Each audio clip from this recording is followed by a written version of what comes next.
Hello, everyone, and welcome back to another edition of After Bath, Before Bed, and Beyond.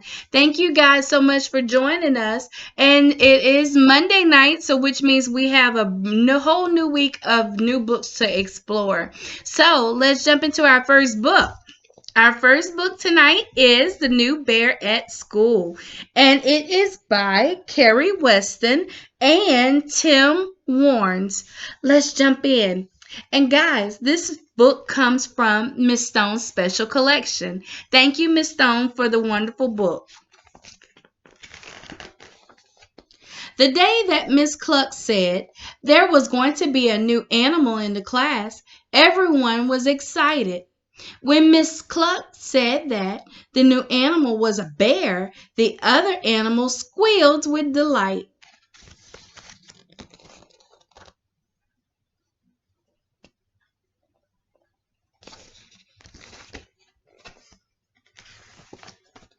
Letitia the rabbit wondered if it might be a fluffy pink bear, like the one on her lunchbox. Maxwell the mole wanted a floppy brown bear with velvet paws. The mice hoped for a bear in Wellington's a blue coat and a blue coat. Fergus the fox cub thought any teddy bear would be just fine. So when the classroom door opened and Miss Cluck introduced Boris, everyone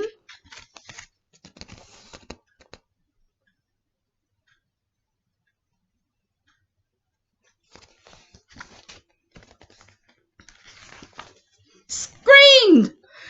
For Boris wasn't a teddy bear. He was an enormous, hairy, scary grizzly bear.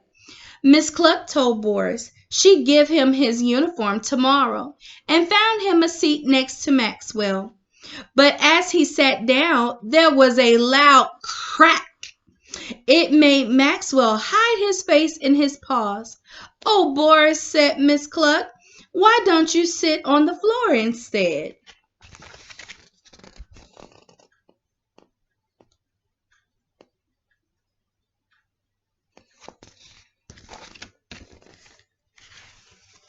Miss Cluck gave Boris a new book and a pencil. He was very proud indeed. With a big, friendly grin, Boris turned to show the mice. But Boris forgot how fierce his teeth were. He forgot how big his paws were. And he forgot how sharp his claws were. Somehow the mice got scattered across the room. Somehow the pages of his new book ripped. Somehow there was panic everywhere. "Boris is too big," cried one little mouse. "Boris is too hairy," yelled another.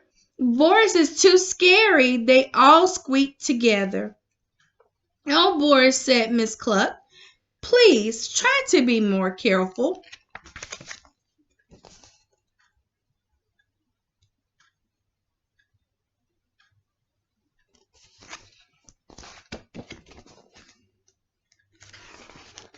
At lunchtime, everyone sat together. There was not enough room on the bench for Boris, but nobody moved over.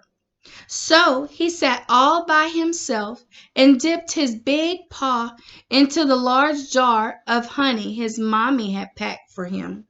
When lunchtime was over, Miss Cluck said everyone could go off and play.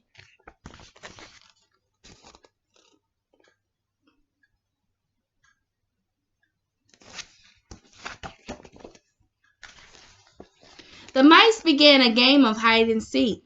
Everyone ran to find a place to hide, but Boris was too big. So Boris shut his eyes and counted instead. "1, 2, 3, coming to get you," Boris boomed. Maxwell ran crying to Miss Cluck.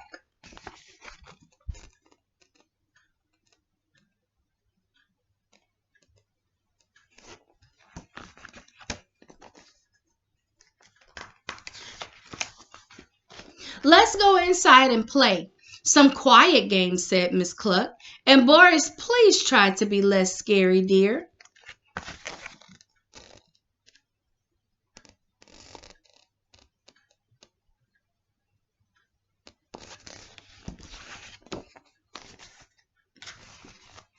The animals sat together in a circle. There was no space for Boris. Boris had nobody to play with and nobody to talk to. Tears filled his big brown eyes as they rolled down his long nose and splashed to the floor. I'm a scary bear, he sniffled. I'm a hairy bear, he sobbed. I'm just a great big grizzly bear. It seemed like a very long afternoon.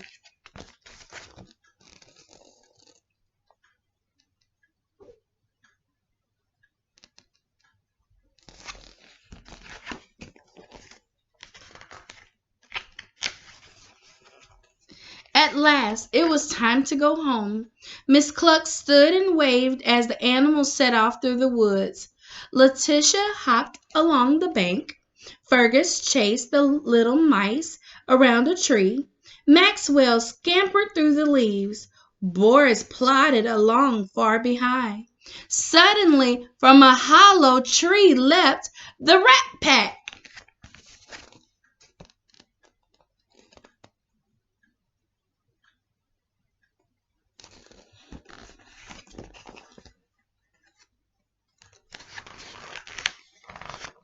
Well, well, if it isn't the crybabies, said the meanest rat.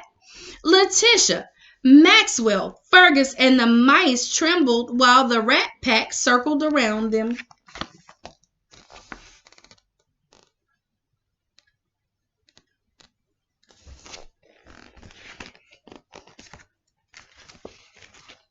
The rats didn't see Boris plodding along the path. All Boris could see was lots of excitement ahead. He wanted to join the fun. Boris stood up tall to greet the new friends with his biggest, widest bear grin and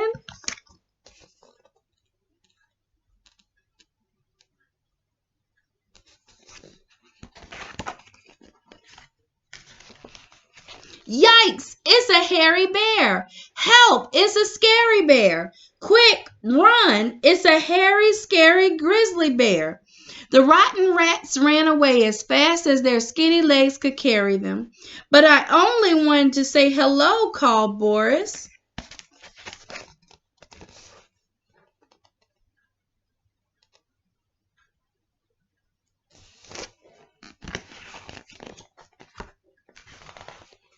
When Boris turned around, the other animals cheered. Boris is a hairy bear, they sang. Boris is a scary bear, they chanted. We're so glad that Boris is our big grizzly bear. Suddenly, Boris felt very shy. If you're going to be a bear, he said very gently, then it's probably best to be a hairy, scary grizzly bear.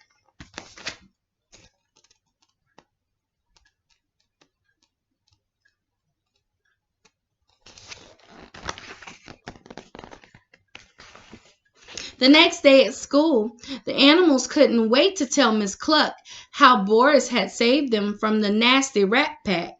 "Oh, Boris," said Miss Cluck, "what a good bear you are." At story time, everyone rushed to gather around Miss Cluck. There wasn't much room once Boris had sat down, but the rest of the class didn't mind one little bit.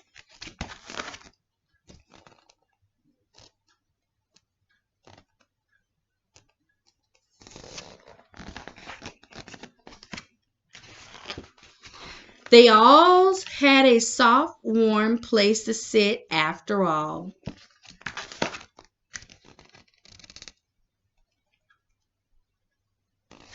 The end. Well, it's time for bed. Good night, everyone, and may you have wonderful, sweet dreams that take you beyond.